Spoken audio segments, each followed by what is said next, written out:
নমস্কার বন্ধুরা, আমার চ্যানেল লিপি দীপিকাতে সবাইকে স্বাগত। আমার ভিডিও যদি ভালো লেগে থাকে তাহলে ইউটিউব থেকে দেখলে লাইক, কমেন্ট, শেয়ার এবং সাবস্ক্রাইব করে দেবেন। আর ফেসবুক থেকে দেখলে প্লিজ আমার চ্যানেলটিকে ফলো করে দেবেন। আজ বানাবো বাটার চিকেন রেসিপি। ছেলের আবদারই বানানো। বলছে, মা তোমার হাতের ওই যে টেস্টি টেস্টি বাটার চিকেন বানাও সেটা আজ বানাও। তাই বানাতে শুরু করে দিলাম। 800 গ্রামের মতো চিকেন নিয়ে তার মধ্যে আদা লঙ্কা বাটা, রসুন বাটা, অল্প নুন আর 3 চামচের মতো দই দিয়ে ভালো মতো করে মেখে নিয়েছি। এরপর 30 মিনিটের মতো রেস্টে রেখে দিয়েছিলাম। এদিকে কড়াইয়ের মধ্যে সাদা তেল দিয়ে তার মধ্যে 1 চামচের মতো ঘি দিয়ে দিয়েছি, কারণ হঠাৎ করে ছেলে বলেছে তাই বাটারটা কম ছিল।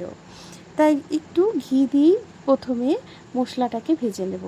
এরপর এলাচ আর দারচিনি, শুকনো লঙ্কা দিয়ে দিয়েছি। এরপর বড় বড় করে কেটে রাখা পেঁয়াজ দিয়ে দিয়েছি। তারপর ভালো মতো করে নাড়াচাড়া করে নিয়েছি। এরপর পেঁয়াজটা একটু ভাজা হলে তারপর 1 চামচের মতো রসুন বাটা দিয়ে দিয়েছি। এরপর আবারও ভালো মতো করে নাড়াচাড়া করে নিয়েছি। এরপর একে একে সমস্ত মশলা দিয়ে দেব। দেখো, টমেটো কুচি দিয়ে দিয়েছি, আদা দিয়ে দিয়েছি আর কাজু বাদাম দিয়ে দিয়েছি। তারপর মশলাটিকে আবারও ভালো করে ভেজে নিচ্ছি। এরপর এই মশলাটি ভালো মতো করে ভাজা হলে তারপর এটা ঠান্ডা হলে আমি একটা পেস্ট বানাবো। এরপর দেখো, গোটা জিরে দিতে ভুলে গেছিলাম, সেটাও দিয়ে দিলাম। তারপর ভালো মতো করে নাড়াচাড়া করে নিচ্ছি। খেতে কিন্তু এইভাবে বানিয়ে দারুণ টেস্টি হয়েছিল। তারপর দেখো, সমস্ত পেঁয়াজ রসুন ভাজা হলে ঠান্ডা হলে আমি একটা পেস্ট বানিয়ে নিয়েছি।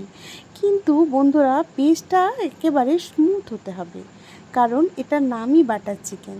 তোমরা চাইলে ছাঁকনি দিয়ে ছেঁকে নিতে পারো মশলাটা, আমি আর ছাঁকিনি। তারপর দেখো, এরপর সম্পূর্ণ বাটারই আমি চিকেনটাকে করব।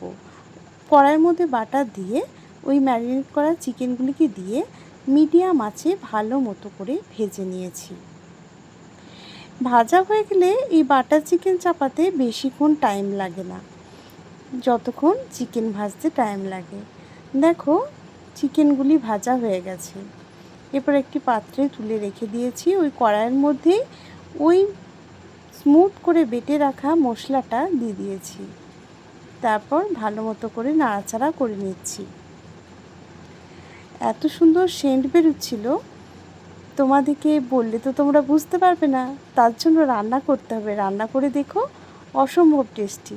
তারপর একটু নুন, চিনি আর লঙ্কা গুঁড়ো দিয়ে দিলাম। দেখবে বাটার চিকেন একটু মিষ্টি মিষ্টি ভালো লাগে।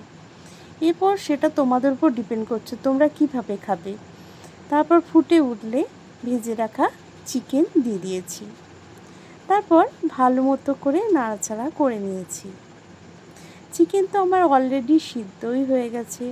এরপর মশলার সঙ্গে ভালো মতো করে নাড়াচাড়া করে নিয়েছি, আর ওপর থেকে কাসুরি মেথি দিয়ে দিয়েছি, আর আমার বাড়ির তৈরি মালাই দিয়ে দিয়েছি, মানে দুধের স্বর।